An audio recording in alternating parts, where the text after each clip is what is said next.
Welcome to today's video in which we look at the East German Uprising, which many people don't even know about. Let's get to it. After the end of the Second World War, Germany was divided into four parts, the so-called occupation zones, administered by the USA, Great Britain, the Soviet Union and France. Berlin was divided in the same way. At the beginning of the Cold War, the whole world was divided into a Western and an Eastern bloc.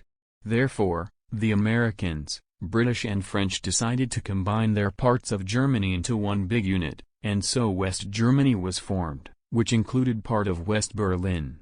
And the Soviet Union in turn controlled East Germany. Life was not very cheerful on either side. The whole country, both the western and the eastern part, was completely destroyed after the crushing defeat in the Second World War without any infrastructure. Many houses were destroyed by bombing. There was rubble everywhere and many people lost their homes. And in East Germany it was even worse because Joseph Stalin, the leader of the Soviet Union, exercised a heavy hand over the part of Germany he controlled through several key measures. First, he created an East German communist government under Walter Ulbricht that was under his influence and served Soviet interests. Next, Stalin encouraged repression and the creation of a secret police to suppress any opposition. This was coupled with restrictions on freedom of expression and the political rights of citizens. Stalin promoted a centralized planning system that included state-owned enterprises and state control of industry, agriculture and commerce. Stalin wanted to keep East Germany as a satellite state under Soviet control and to resist any pro-Western tendencies in the area. All of this led to a slow economic recovery, especially in the beginning when basic needs were scarce. The East German government tried to solve these economic problems by giving workers longer shifts and increasing their work output, which often led to accidents.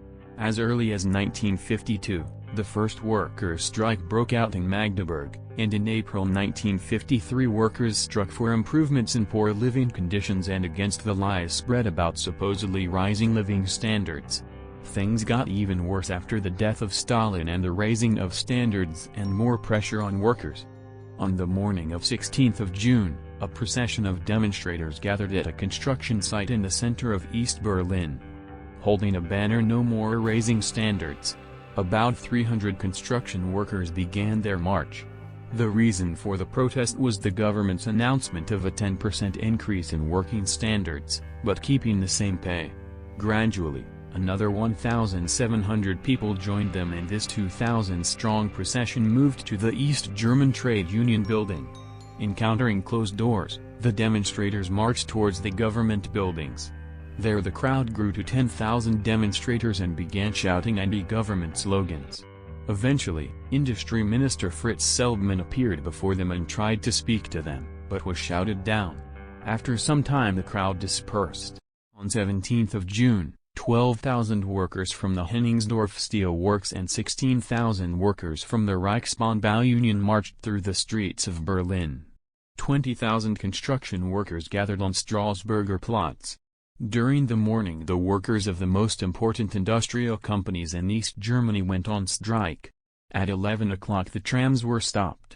The protests culminated in a mass demonstration of 15,000 Henningsdorf and East Berlin metal workers at the Walter Ulbricht Stadium.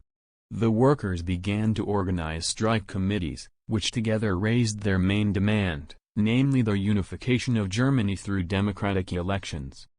At 1 p.m., the Soviet commander of Berlin declared a state of emergency. Soviet tanks occupied the center of Berlin. The unarmed demonstrators could do nothing against them, so the demonstrators disappeared from the streets. In the evening, a curfew was imposed to calm the situation. On 18th of June, strikes broke out outside Berlin and soon swept across the country. In all, 600 companies and 500,000 workers participated in the strike. There were some 560 local demonstrations, strikes and acts of violence against officials.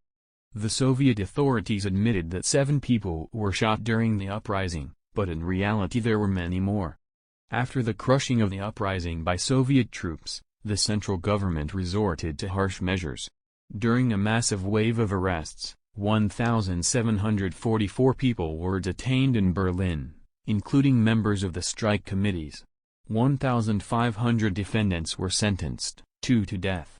Smaller strikes continued until 24 June. Final estimates of the number of deaths on the protesters' side range from 55 to about 500, with deaths being meted out both to people killed by gunfire in the streets and to rebel leaders. After the uprising was crushed, 1,200 people received sentences totaling 6,000 years of hard labor. That will be all on the subject. I hope you learned something new. If you did, don't forget to like, share and subscribe our channel for more interesting stories from history. See you on the next video.